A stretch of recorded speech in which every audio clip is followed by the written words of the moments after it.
26 नवंबर 2008 की रात को तकरीबन 9 बजे लश्कर-ए-तैयबा के 10 वेल ट्रेंड आतंकी मुंबई की जमीन पर लैंड होते हैं और लैंड होते ही वो टैक्सियां पकड़ के अलग अलग डिफरेंट लोकेशंस पे जाके अटैक करते हैं, जहां पे मुंबई की कई सारी फेमस लोकेशन जैसे कि CSMT, Chhatrapati Shivaji Maharaj terminus railway station, Leopold cafe, Taj hotel, Oberoi Trident और नरिमन हाउस जैसे पॉपुलेटेड और फेमस जगहें शामिल होती हैं। और ऐसे ही मुंबई में 3-4 दिन तक लगातार हमले होते रहते हैं, जिसमें टोटल की 175 लोगों की जान जाती है, जिसमें 9 टेररिस्ट भी शामिल होते हैं और 300 से ज़्यादा लोग इंजर्ड होते हैं। फाइनली NSG और मरीन कमांडोज के द्वारा वहाँ पे ऑपरेशन किए जाते हैं, जिससे वो सभी टेररिस्ट को वाइप आउट कर देते हैं और उनसे कुछ हीरोज निकल के आते हैं, जैसे कि एक होते हैं हमारे हीरो मेजर संदीप उन्नीकृष्णन, जिन पे अभी एक मूवी बनी है मेजर, और इसी से इंस्पायर होकर मैंने ये वीडियो बनाई। तो बात आती है 26 जनवरी 2008 की, जब एक मछुआरा अपने कुछ साथियों के साथ एक विशेष मछली जिसका नाम होता है लाल परी, उसकी तलाश में इंटरनेशनल वाटर के आसपास, बॉर्डर के आसपास ही रहता है। लेकिन तभी वो सामने से देखता है कि एक बोट चली आ रही है पाकिस्तान की साइड से, और वो बोट से जब तक बचने की कोशिश करता है, जब वो अपनी बोट मोड़ता है तभी तक वो बोट उनकी बोट के एकदम ही करीब आ जाती है और उससे कुछ टेररिस्ट इस बोट पे आ जाते हैं। टेररिस्ट में से जो एक टेररिस्ट होता है वो उस बोटमैन के सभी साथियों को रख लेता है और कहता है कि जब तक तुम इनको मुंबई नहीं पहुंचाओगे तब तक हम इनको नहीं छोड़ेंगे। तो मजबूरी में उस बोटमैन को उन सभी 10 टेररिस्ट को, जो वेल ट्रेंड होते हैं, जो कि पाकिस्तान के अलग अलग प्लेसेस पे ट्रेंड होते हैं, पूरा एकदम प्रॉपरली वो अपना ग्रेनेड, AK-47 राइफल्स और पूरा लोडेड होते हैं, तो उसको मजबूरी में अपने साथियों को बचाने के लिए उनको मुंबई तक छोड़ना पड़ता है। और मुंबई से 11 किलोमीटर दूरी पर ही वो आतंकी उस बोटमैन को मार देते हैं, जैसा कि IS वाले गुंडे मारते थे। और वहां से फिर वो अपनी एक लाइव बोट लेके 10 के 10 टेररिस्ट बैठ के मुंबई में पहुंच जाते हैं।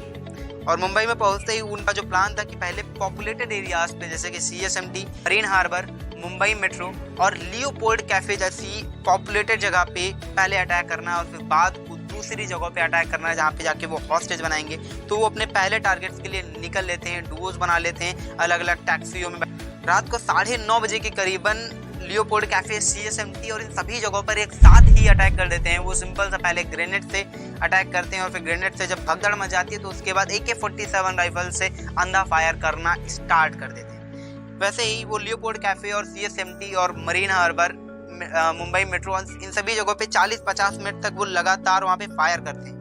फिर उसके बाद वो अपनी दूसरे टारगेट पे मूव कर जाते हैं। और इतना बता दूं कि वहाँ पे जब वो फायर कर रहे थे तो वो कुछ नहीं देख रहे थे कि कौन आखिर बुढ़ा मर रहा, कौन सा बच्चा मर रहा, कौन मर रहा है, इसको नहीं देखते थे। ना हिंदू, ना मुस्लिम, ना जानवर, ना इंसान, किसी को भी नहीं देखते थे। वो सीधा केवल फायर कर। उसके बाद वो अपने नेक्स्ट लोकेशंस पे मूव कर जाते हैं। यहाँ पे ग्रुप होता है इस्माइल खान और अजमल कसाब का। अजमल कसाब जिसको जिंदा पकड़ लिया गया था, तो इन लोगों का ग्रुप क्या होता है, कामा हॉस्पिटल की ओर मूव करता है। कामा हॉस्पिटल की एक अच्छी बात हो जाती है कि वहाँ पे जो डॉक्टर होता है जिसकी नाइट शिफ्ट होती है, वो बालकनी पे खड़ा होकर ये न्यूज़ सुन रहा होता है अपने दोस्तों से। तभी वो देखता है कि 2 टेररिस्ट गन लेके उन्हीं के हॉस्पिटल के आसपास मूव कर रहे हैं। वो तुरंत ही एक्शन लेता है, पुलिस को कॉल करता है, जितना भी स्टाफ होता है, जितने भी पेशेंट होते हैं, उनको सेफ रूम्स में मूव कर देता है, जिसकी वजह से सैकड़ों लोगों की जान वहाँ पे बच जाती है। और उसी की वजह से, पुलिस आने की वजह से, उन लोगों का जो ऑपरेशन होता है वो फेल हो जाता है। वहाँ से अजमल कसाब और इस्माइल खान को भागना पड़ता है, जिसके बाद वो जाके जिंदा पकड़ लिए जाते हैं। यहाँ पे एक नाम आता है तुकाराम ओम्बले का, जिन्होंने तुरंत ही रोड ब्लॉक करा के अजमल कसाब को जिंदा पकड़ लिया होता है। अजमल कसाब का जिंदा पकड़ा जाना बहुत ज़्यादा इंपॉर्टेंट होता है, क्योंकि उनके प्लान के बारे में क्या क्या आखिर पोजीशंस हैं उन टेररिस्ट की ताज होटल में, नरिमन हाउस और ओबरॉय ट्राइडेंट में, इनको रिवील कर देता है, जो कि बहुत ज़्यादा इंपॉर्टेंट पड़ जाता है ऑपरेशन ब्लैक टॉर्नेडो के लिए, जो NSG के द्वारा बात को चलाया जाता है।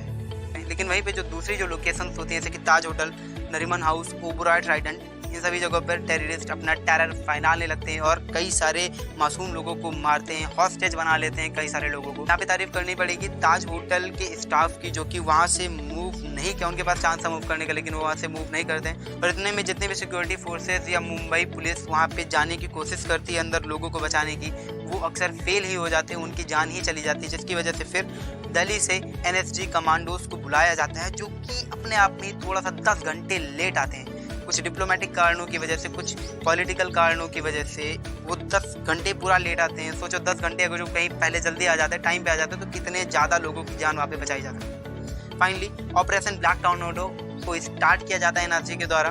धीरे धीरे करके सबके सभी हॉस्टेजेस को बचा लिया जाता है इन तीनों जगहों से, और वाइप आउट कर दिए जाते हैं सभी टेररिस्ट।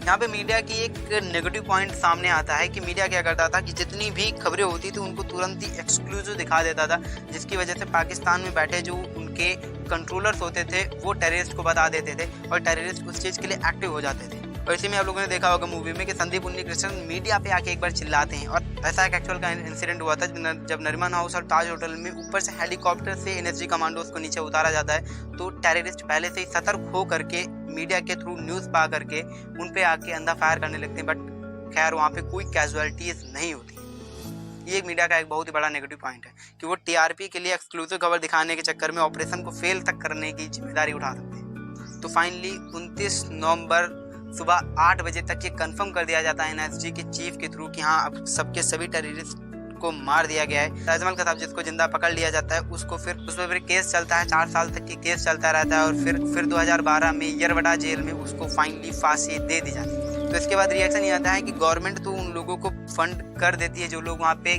घायल होते हैं, जो लोग वहाँ पे मर जाते हैं, उनकी कैजुअलिटीज़ को पैसे देकर तो पूरा कर देती है, लेकिन पब्लिक इससे सेटिस्फाइड नहीं होती है।